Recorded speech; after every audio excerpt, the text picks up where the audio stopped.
Hey, hey. Windows tinted, tunnel vision. We at war. Fuck your feelings. They ain't seen this since Jesus risen. Kill my demons. Mental prison. I feel gifted. I feel vintage. No more killing. Build a village. Catch me dancing on my grave. Ay. All this jewelry, I look like a safe. I'm too royal, skin like soil. Bring my chalice, drink my oil. Perfect aim, no recoil. My name is Rich Robbins. I hail from Chicago, Illinois, and you're watching Untitled. Rich Robbins as an artist, at the heart and soul of Rich Robbins is a slam poet that branched out into a musician that explores and tries to really defy a lot of the boundaries of hip-hop and try to blend different genres together, be as experimental as possible, and really just act as an artist that doesn't really have any limitations in terms of like the boundary of hip-hop, you know. I started to pursue music, there's like two answers to that question. The first answer is in high school I was in this rap group called Check the Label. We sucked. We were garbage, but at the time we thought we were pretty hot.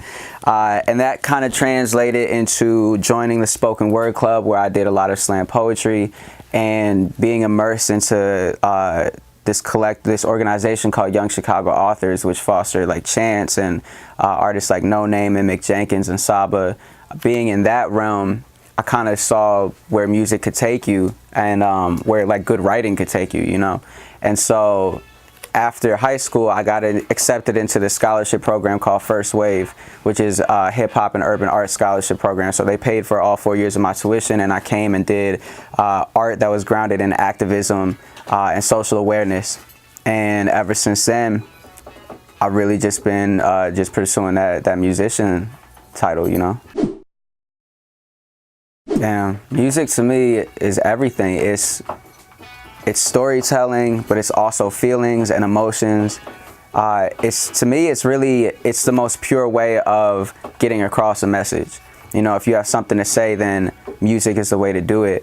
The reason I would transition from slam poetry to music was because I felt like words could only do so much. You know, I could only say so much with words, but you add like a trumpet in there, you add like a piano or an 808 in there, and all of a sudden you're telling the same story, but in a different way.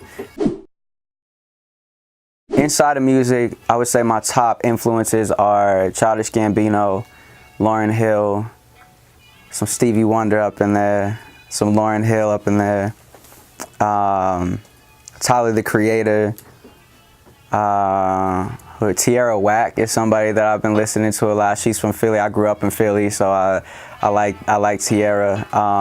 I like Doja Cat a lot. I got a celebrity crush on Doja Cat. I love Doja Cat. But really any music artist that I feel like is like young, but really pushing the limits, right?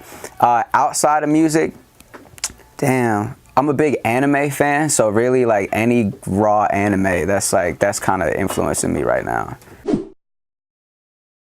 So my creative process usually starts with a conversation. It usually starts with dialogue with whoever's in the studio. And so, you know, I'll come to the studio after a day of work and we'll just kind of unpack what the day brought us, you know. And then out of that, there's usually some type of song that's waiting to happen. And then we'll start, you know, throwing some sounds around. I'll start writing. I usually try to incorporate some type of like specific incident into the writing. So that's something that's basically like unique to me and my storytelling, but that I feel like other people can latch onto, right? So like try blending the universal aspect of music with the personal aspect of storytelling. And that's really how I try to approach it every time. When it slaps in the car, that's how I know it's really done. When it slaps in the car and when we perform it and it goes off live, then I know that song is done. 2019, I want to go on tour. 2019, I want to drop the best project I've ever dropped in my life, called How Are You Right Now. 2019, I really want to take music from being like this independent thing to like to like a business, you know, like to something that can really put food on not only my plate but the people around me too. And I think we're really close to that, you know. So I think 2019, a close homie of mine told me yesterday, he was like, I think 2019 is the last year that you'll be able to say that you're a broke artist. So I was like, yeah, I rock with that. Hell yeah, I got lifetime goals. I want to start a school. So I'm a teacher. Outside of music, I'm a teacher. I teach spoken word poetry at a high school in Oak Park, Illinois. And I want to do the music thing, but for me, music has never been like the end goal, you know? Like music has always been like a means of like being able to like get my foot in the door to shift the culture, right? And so I want to do the music thing for a while, and then at some point, using my experience from performing and my experience from teaching, open up my own school in a way that like, or a school basically that fills all the holes that I see in the education system and my experiences in the education system. And so that's definitely a lifetime goal of mine. And also to like, I don't know, like be able to put my kids through college just off of like a single, you know, like I could drop a single and be like, there's 4 years tuition, child. I want to do voice acting at some point. I want to create my own anime at some point. I've always wondered, like, if I created my own anime, would that be cultural appropriation? Because I'm not Japanese.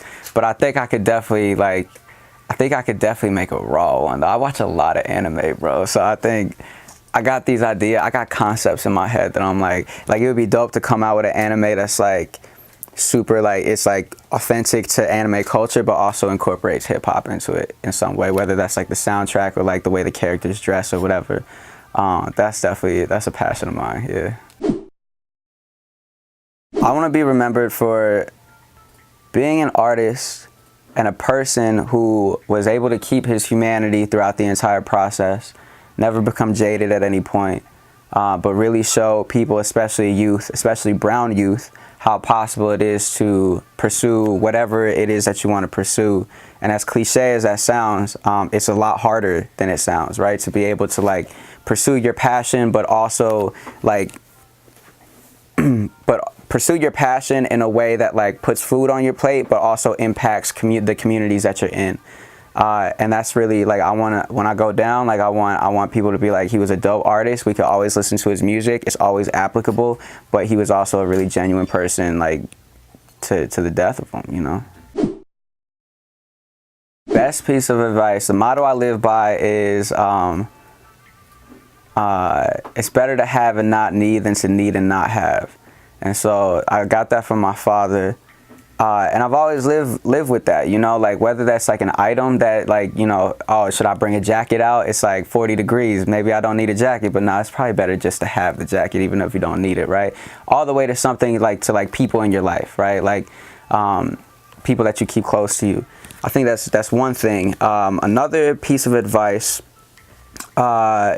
this is another kind of motto I live by, but if you're depressed, you're living in the past. If you're anxious, you're living in the future. And if you're at peace, you're living in the present.